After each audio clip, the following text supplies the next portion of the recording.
Yu-Gi-Oh! Secrets of the Forbidden Seals, episode 11. Yeah, there was an unboxing on Super DDJ's channel and figured just try something new. You know, you got a box, why not do an unboxing video? It makes enough sense.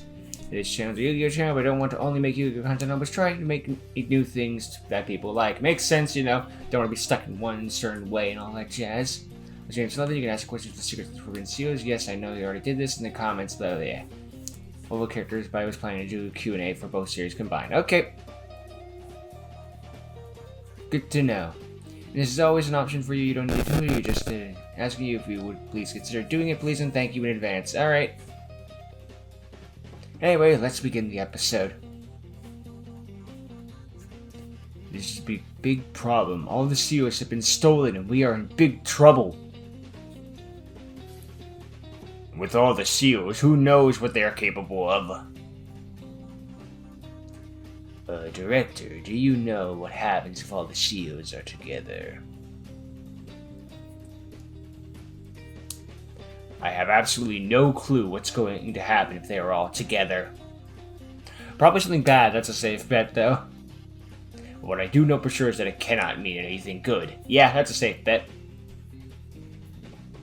Well, at least they don't have every one of the seals. I still have my Forbidden Seal.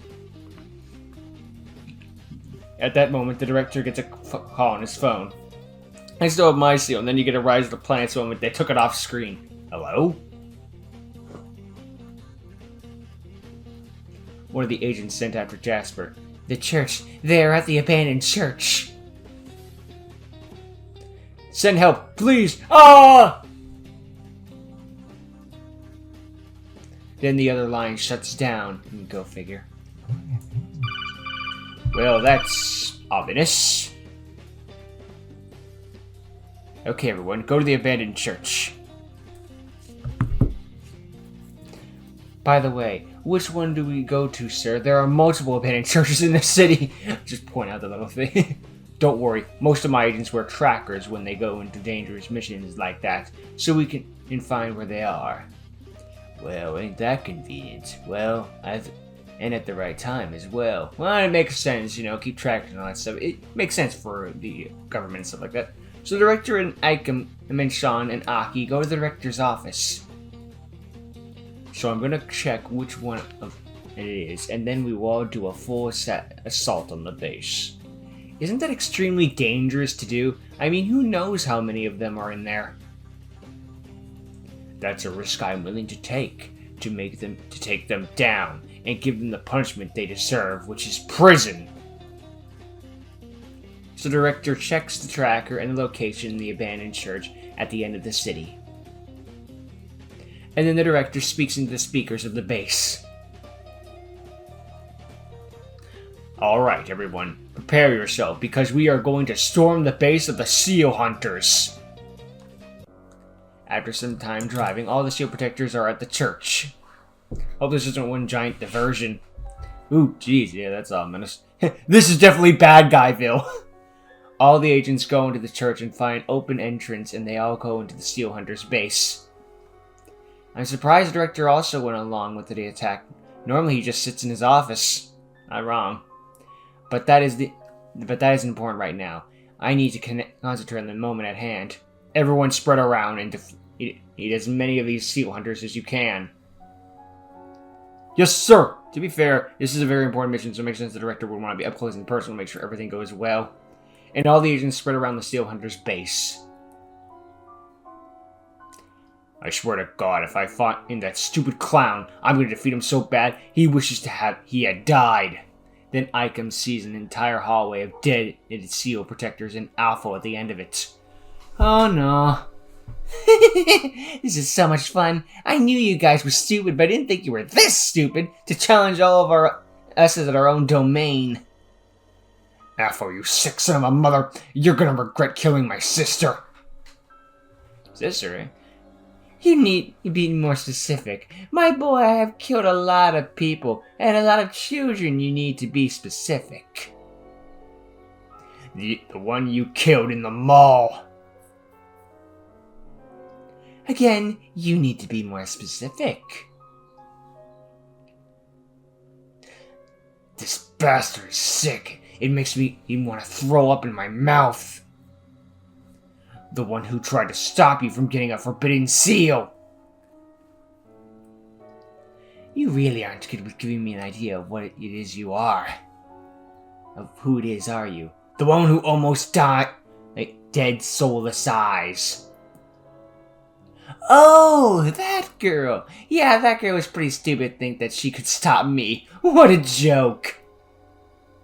Well, I'm gonna stop you and get revenge on my sister. Just so sick and admitting as you can't even be specific which one it killed. Well, whatever floats your boat, you're welcome to try. I assure you, you are no match for me, just like your sister. Ikemen Alpha, Dual Dome, activate!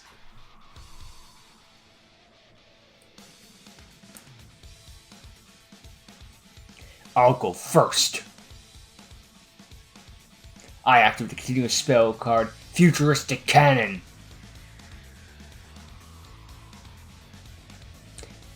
Fairly futuristic. Now I normal summon Sumo Frog.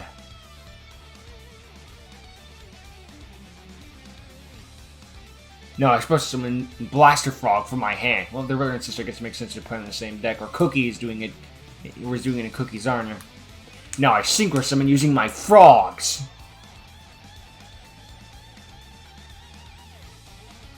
I synchro summon Frog Warrior. Now I activate Futuristic Cannon's effect to destroy my Frog Warrior to deal you 400 points of damage. That's pretty crap. Pretty bad Mass Driver, gonna be honest. I activate my spell card, Starry Night House. Starry Nights, oh boy. A continuous spell at that. I can discard this card from my hand if I would take effect damage and reduce that effect damage to 0.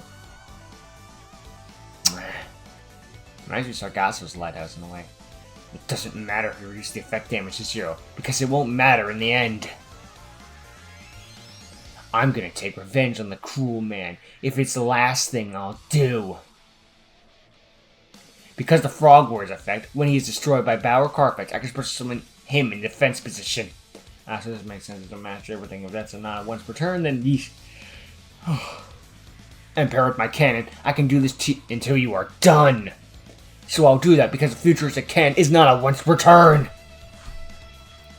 Okay, got a loop on him.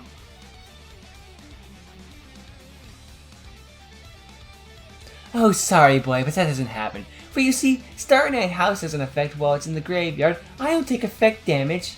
Ever. In other words, your infinite combo doesn't work.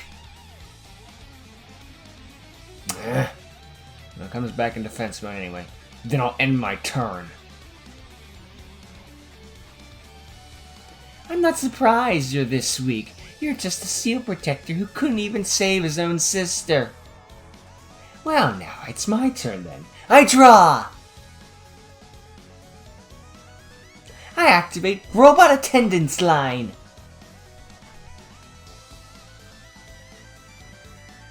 With this card, I can add 2 level 4 or lower machine monsters from my deck to my hand. Can I have that card? So I'll add Mechanical Hound Red and Big Guard Carrier to my hand. Wait a damn minute.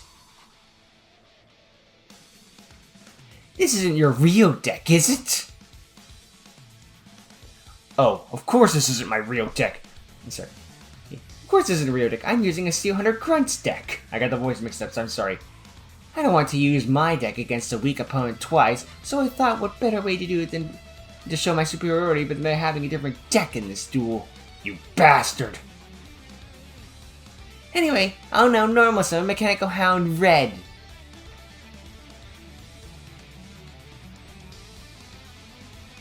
Now with Red's effect, I'll supposed to summon Yellow from my deck. He's playing a Yuri against Alexis. I'll just use this structure deck and that'll kick your ass. Oh look, it kicked your ass. Now I'll fusion summon using Yellow's effect.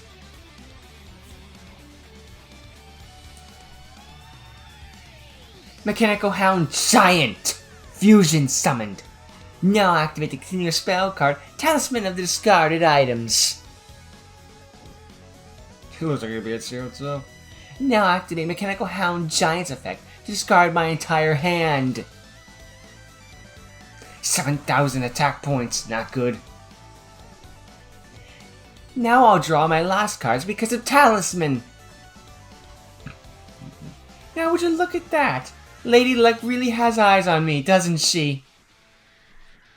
I activate the field spell. Seal the forbidden ancient machinery.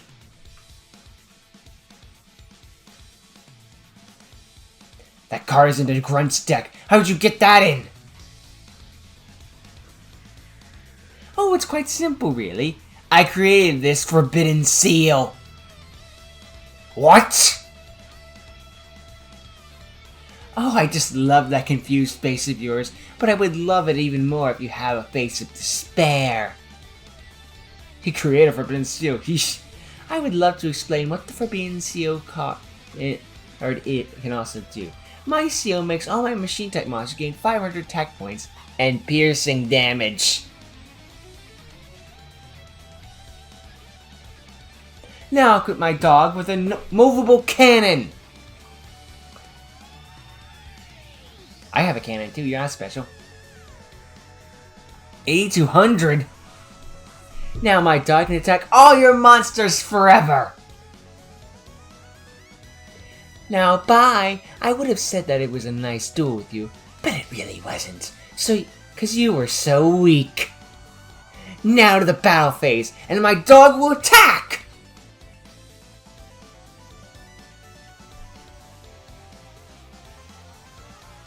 Down to 700 life points. Now do it again, dog! I'm sorry, sis. I couldn't avenge you. No! End of duel. Winner, Atho. See, so then Soul turns into a blue mist and vanishes. And that's the end of today's episode. A happy ending. I hope you all liked it, and I'll see you all next time. Alright, so Icon tries to avenge his sister against Atho and has an infinite loop set up that's actually pretty competent, but unfortunately, Atho had the answer in his hand and they just beat the crud out of him using a frickin' deck he found from some grunt on top of that. It's just like, eesh. It just, that's the ultimate disrespect. Not only did you lose to me, you lost to us basically a structure deck. He even pulled a friggin' Yuri just because Yuri added super polymerization to the starter deck to do his combo, and this guy added a seal that somehow he created. Hey, it's not even like I added to the deck by cheating. It's like, no, I made this one, so he's gotta have some level of power if he can create seals, I imagine, because these things don't just come out and fall out of the sky. Ugh. It was meant to be like I added in the deck when I wasn't looking or something like that. It was a typo or something. Meh. Either way, yeah, well, it's the big invasion on the base, so we're reaching the finale soon, I imagine. But we still got a lot of guards to go. Get ready for a Rise of the Planets where we're in the boss's base for like 20 episodes and still feels like nothing is accomplished. Hopefully we don't have a random tournament arc in the middle of it at the very least.